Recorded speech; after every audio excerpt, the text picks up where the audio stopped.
Hello people and welcome to another Planetside 2 video. I hope you're doing good. My name is MattiAce and here's a bit of a 1 versus 1 dogfights that I'm having with some of my friends here on Cobalt. So now the way we do this is that we always communicate with each other over TeamSpeak. We try to make sure that we don't kill each other because of acquisition timer and resources and all that stuff. Now in these first couple of dogfights here you're gonna see me fighting against Tune. Oh, beeping, beeping. Oh. You don't have fire suppression still? No, I forgot. It's better to use fire suppression when you're doing this. The only problem is getting to the position where we can actually have these dogfights might actually force you to fly over areas where you might be locked.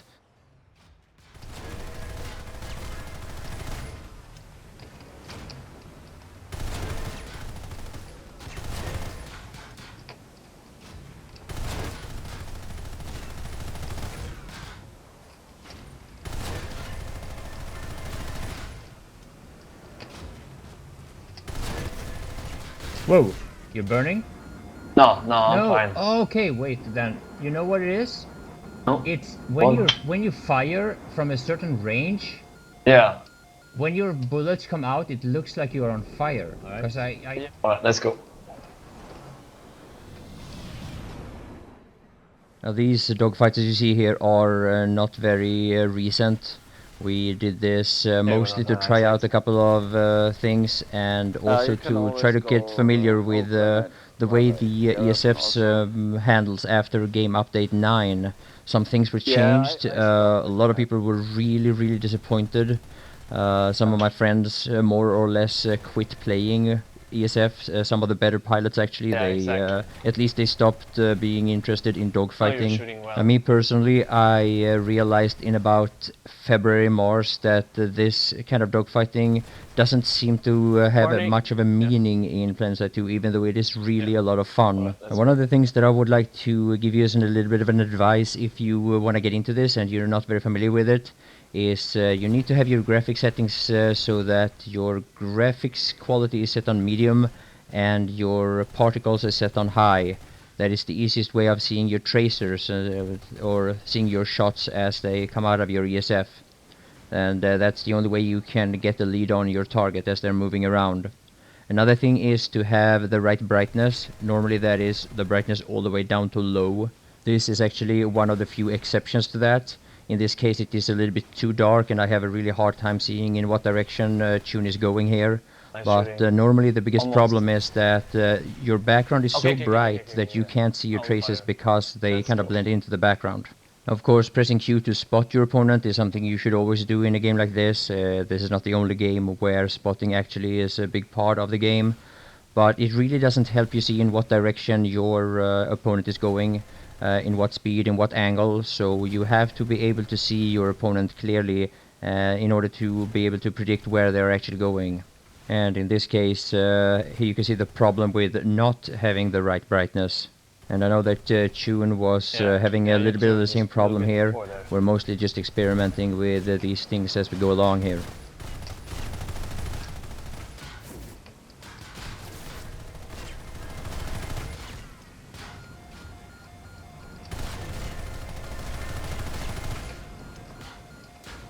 Alright, I'm burning. Alright. Yeah, I wasn't very high health. Now lately a lot of us have been struggling with the mosquito. I'm not really sure why. We haven't been analyzing it all that much, but like Tune for example is doing much better in a Reaver than he is in a Mossy. And I have been doing surprisingly well with the sight, even though I don't fly it all that much, at least not for practicing and dogfighting.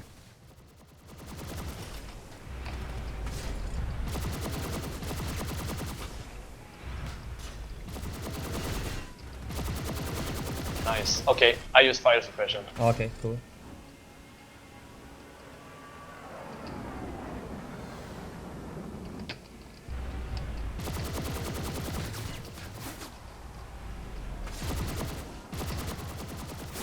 Gonna dig it.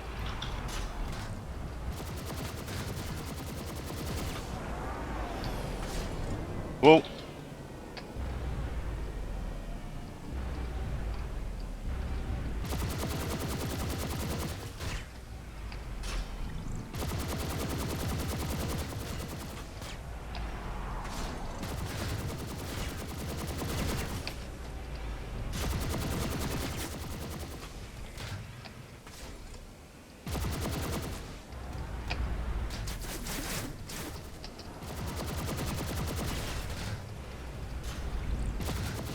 Yeah, you got me.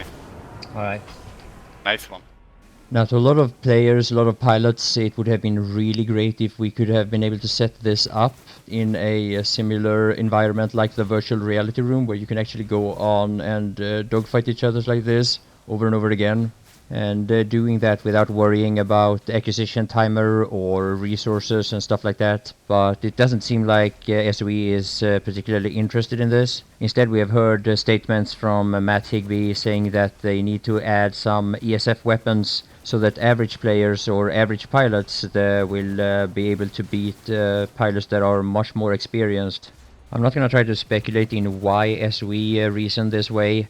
There are so many strange decisions that has been made by SOE that there's really no point trying to analyze it anymore. But whatever conclusion you might draw if you do analyze this, they probably don't go well with signing up with MLG or any other announced esports plans that SOE might have. So in this case, me and Jellyfish trying to set up a little bit of dogfighting here. And we're on Asamir, which is not the best continent for this, but it's the least populated one. Unfortunately, you can never be sure that you can do this without being interrupted by people that have no idea what we're doing. The Liberator coming for you, Matti, watch out! So now in some ways it might make sense that SOE feels like there's not that much money in a few pilots dogfighting like this. But it might also be something that might draw a lot of attention to Planetside 2. I don't know. I guess selling weapons like the Marauder, the Fury, and lock-on weapons are much more lucrative. It is a business after all. But then why announce the MLG plans? Why talk about esports if they have no interests in competitive gaming and if they don't believe in it in the first place?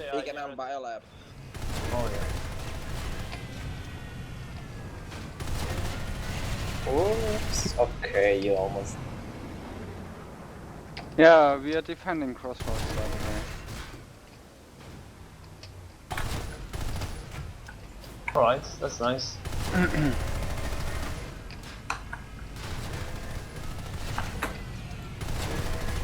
Let's look over J908. Yeah, sure. Don't think there's much there, but... Oh, I'm just flying over the border right now, so... yeah. Wait, something's shooting you, something's shooting you. Oh, another muzzle, okay. Come at me. Yeah, unfortunately so many times our fights gets interrupted by random players coming in. And it's not in any way like we're blaming these people for coming in here and trying to do what they're supposed to do. It's not in any way their fault, and I don't want it to be interpreted that way. So now, usually when we do this, we try to set it up somewhere on Amerish. Of course, normally in the corner of the map somewhere, preferably where it's controlled by one empire, so that the other two empires, if there's two of us, then we go there with an infiltrator and hack one of the terminals, spawn an ammo sunderer so that we can constantly keep our ESFs resupplied. Now, from time to time and in certain areas, it is perfectly doable to do this even on Asamir. But there are certain things about the brightness and the light, the way this winter map is set up, that makes it really hard from certain angles to keep this going. And the way we do it is that normally we want to have as a good fight as possible, but it can be very one-sided if this happens, for example. Oh, fucking moon is behind you, blocking Oh, my you shot. can see where you're shooting. Yeah. Whoa! I'm beeping. Yeah, me too. Yeah, it's that thing when we get close again. Now, I hope you enjoyed the video. Please let me know what you think. And if you want to see Jellyfish completely destroy me, then by all means, please enjoy the last two fights of the video. So, bye for now.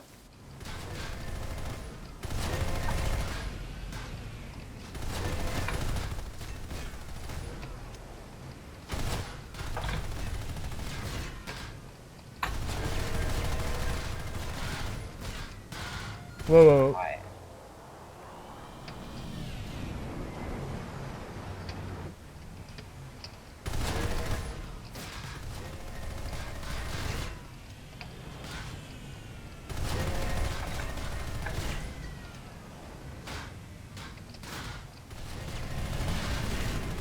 Chun, what are you doing down there? I've saved this base from getting kept back by some TR scrubs. Okay. You? Where are you flying? Oh yeah. Whoa, whoa, You whoa. are. Whoa. Yeah. Oh, now I got some really bad I'll- engagements. I'll